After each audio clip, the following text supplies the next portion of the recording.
I want to show you something that most Bitcoin miners, even most professional Bitcoin miners, people that have been in this space for years, still do not understand. I want to walk you through some basic underwriting on purchasing Bitcoin mining hardware and how to calculate ROI, NOI.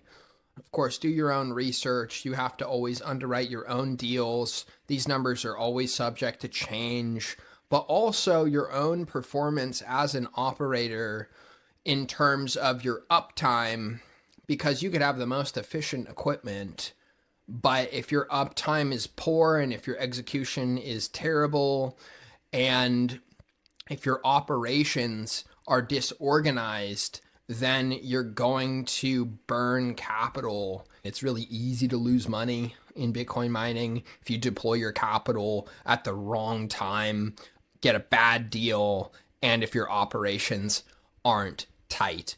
So check this out, guys. Here I am on Braiins. This is my favorite dashboard for underwriting stuff. Like the next difficulty adjustment is coming in under 1%. Interesting to note that for only the second time in Bitcoin's history is difficulty down year over year. And the only other time was when China banned mining in 2021. A great time to be online. I'm on Braiins. I'm going to their profitability calculator, which is my personal favorite way to underwrite deals. And here's what I'm going to do. I'm going to punch in 10 S21 XP at 270 terahash each. Add a zero for 10, that's 2.7 petahash. The consumption stock is 3645 according to Bitmain. We add a zero because there's 10 of them, okay? So that's what we're doing right here. 2.7 petahash, 36,450 watts. That's 36.45 kilowatts being pulled. That's the power draw. Let's say you're rocking and you get a great hosting rate at 7 cents. We're not underwriting transformers, infrastructure, getting transmission. We're not underwriting any of those additional infrastructure costs. So let's just assume that this is a machine that's just like being hosted with an all-in hosting rate, which boils down to your cents per kilowatt hour for your machine. And let's call it 7 cents all in. Braiins comes default with 2% revenue fees and downtime. And I'm going to go ahead and change that because 2% is about right for pool fees. I use Ocean Pool and using their Stratum and not Datum, I get a 2% fee. So let's call it 2%. But then we also need to factor for uptime because look, this is not 999 or quadruple 9 uptime. There's normally curtailments, there's normally interruptible loads as miners work with the grid to allow for demand response. For example, when the grid needs power, miners are the most efficient technology to curtail and then provide power back to the grid. It takes literally seconds to execute that. It's a very beautiful part of the network. In any case, I'm going to make this 7%. And what that does is assume basically 95% uptime and 2% pool fees. So I'm getting revenue from my machines 93% of the time, net of pool fees and net of downtime, assuming 5% downtime, which is about standard. So where does that put me? You'll notice one thing. First of all, this is concerning, right? This, where my profits start going down because my NOI goes negative, that's concerning. And you may have guessed it that this is the halving. And currently that's 20 months out. So this projection is 36 months. And so you can see that after 20 months, revenue falls off a cliff because of the block subsidy getting cut in half every 4 years along the halving schedule. As we enter a new epoch, after the halving, then it cuts my revenue practically in half, because it's also assuming that there's no fees here. So this is all hash value according to the block subsidy, not factoring for any fees, and fees have been really low. So let's chuck that in there just for good measure. Let's go average transaction fees per block. Let's put in 1,000,000 sats per block, which is about right, because right now fees are very low. There's not a huge amount of congestion on the network. And if there was, that would benefit miners because fees would go up and miners would be earning more fees included in the block reward. You'll notice that now the graph is just up and to the right because these machines are currently profitable. And I say profitable because this is in the fiat sense. This is assuming that I'm selling all my rewards as soon as they hit and I'm converting it into USD fiat. So this is looking at it in a fiat perspective. And I'll show you the Bitcoiner's perspective. This is now up to the halving. So right after this, after month 20, the halving would then occur thereafter. And this is normally how I would look at it, just as a snapshot of like, how are these machines performing right at this point in time? And so we want to be cash flow positive in USD in the black. We don't want to be in the red losing money. And again, if we look at this on a 3-year projection, we can see that we go off a cliff after the halving. The XP is one of the most efficient ASICs available at this point in time. There are more efficient ASICs, but this is a highly efficient machine by modern standards. And you'll notice that this is flat. Right now, it's showing a profit of about $600 a month on 10 machines, and that stays the same for 20 months, and then it goes off a cliff, and it's now showing a loss of about the same amount, $600 for every month after that. And that is because it's assuming no change in BTC price, and it's assuming no change in difficulty. So miners are long BTC. They are getting paid in Satoshis, and miners are short difficulty because difficulty is the competition on the network where miners have to factor for more competition coming online. And yet a lot of competition has been coming offline that could spell a really big opportunity for miners that are deploying into Bitcoin mining at this point in the cycle. What we're going to do is look at this, and I literally underwrote this same exact deal the other day, and I thought to myself, well, if we start actually projecting this out a little bit, if the most efficient equipment is going into the red and losing money after the halving, even under a bullish scenario. So what we're going to do is we're going to put in some bullishness into this model, and then I'm going to show you a realization that I had that changed the game for me. So check this out. If difficulty increases, right? We just saw a moment ago how it's projected to increase a small, less than 1% amount in just a couple days. If we look at the last year of difficulty, we can see that it has come down considerably since Bitcoin hit all-time highs in October. And difficulty hit an all-time high of 155.97 T, and it has since come down a lot to the current difficulty of 126.23 T. So that's 18-ish percent, 19-ish percent that it's come down. And at the same time, Bitcoin has come down about 50% from the all-time high of over $126,000. So what am I getting at? Difficulty has consistently gone up long term. It has consistently gone up. This is the 5-year, and it's consistently ripped up. And a lot of that is public mining companies, which are now pivoting away from Bitcoin mining and into AI infrastructure. A lot of this infrastructure that's come offline is never coming back to the Bitcoin network from the public mining companies. I do believe this will continue to go up, but that's the opportunity. So here's why. It has consistently gone up, and a lot, For the first time, it's negative year over year since the China mining ban, as I mentioned before. Now, think of the infrastructure, right? Just this right here, just this hash coming offline where the difficulty was adjusted. There was a lot of hash that came offline, over 1.1 zettahash, all-time high in overall network hash rate. Now it's about 900 exahash on the 30-day. So that is over 200 exahash coming offline, and that is real infrastructure. That is gigawatts of infrastructure, multiple gigawatts of infrastructure coming offline.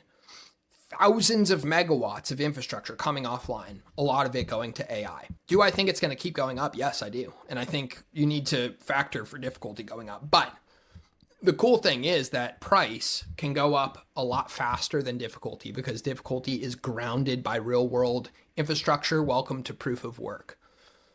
So what happens is the best time to be getting into mining is before the mining economics shift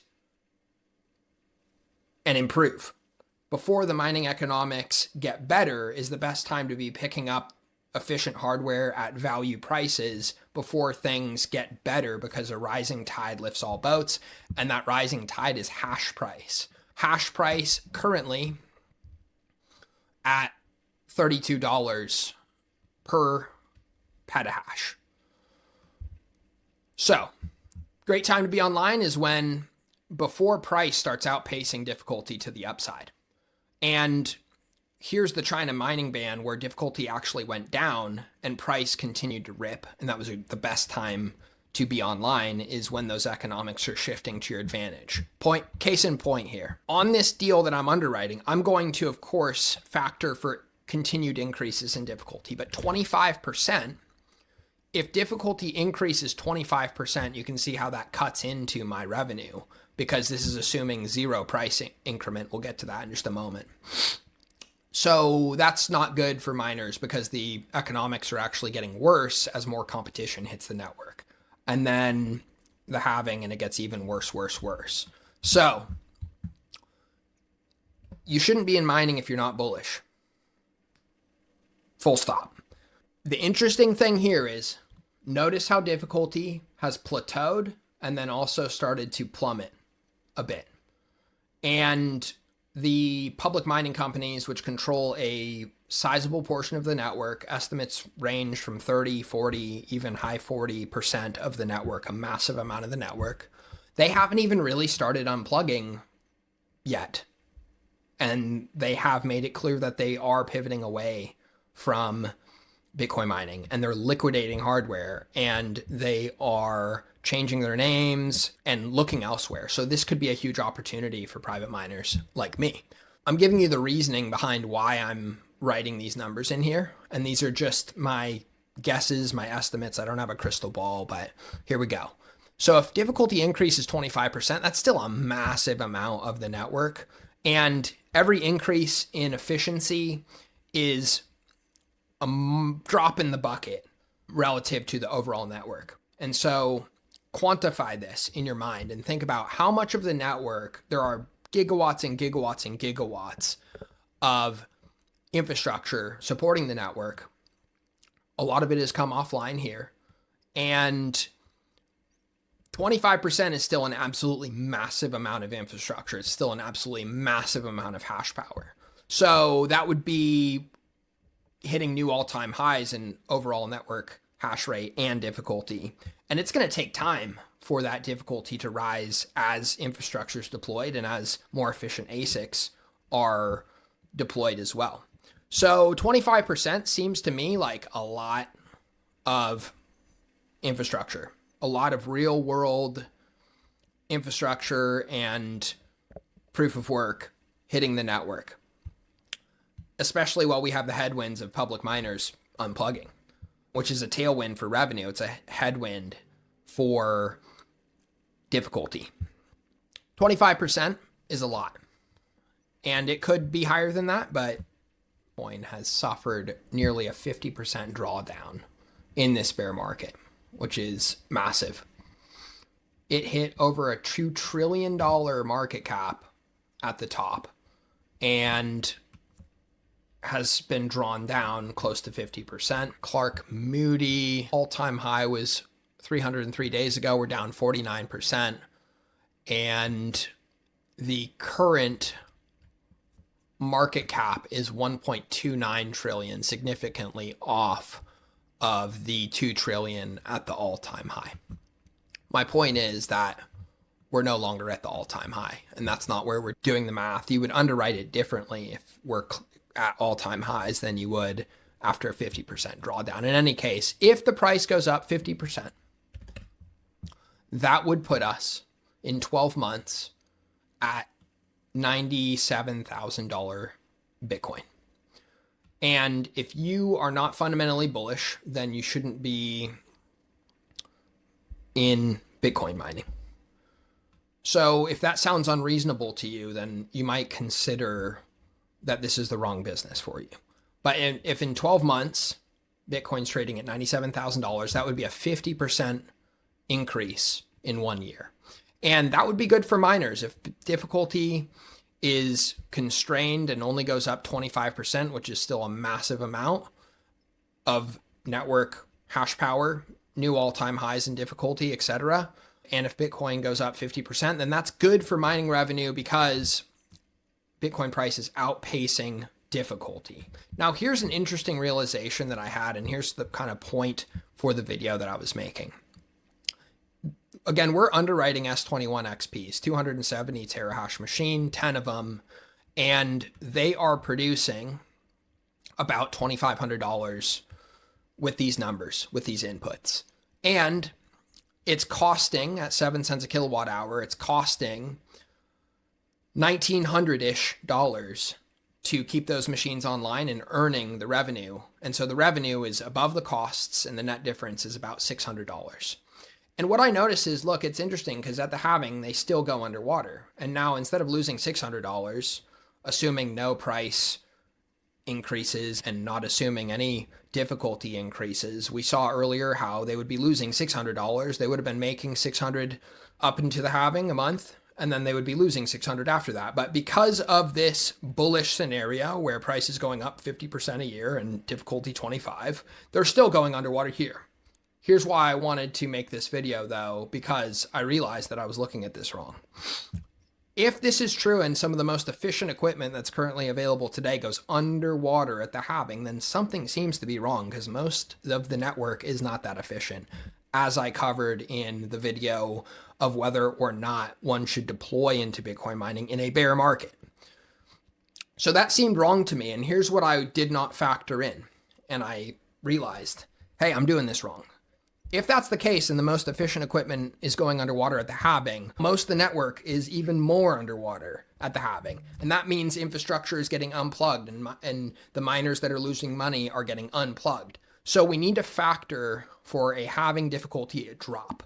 And conservatively, if the XP is underwater, then I would assume that the network would drop at least 20% at the halving because everybody's losing their shirt at that point. So that is interesting because now we see how the S21 XP would continue to be competitive even past the halving, still showing a net positive marginal return on that hardware to keep it plugged in at 7 cents past the halving, and then off we go to the races. So when you're underwriting this stuff, consider efficient equipment and the razor's edge of efficiency on the network.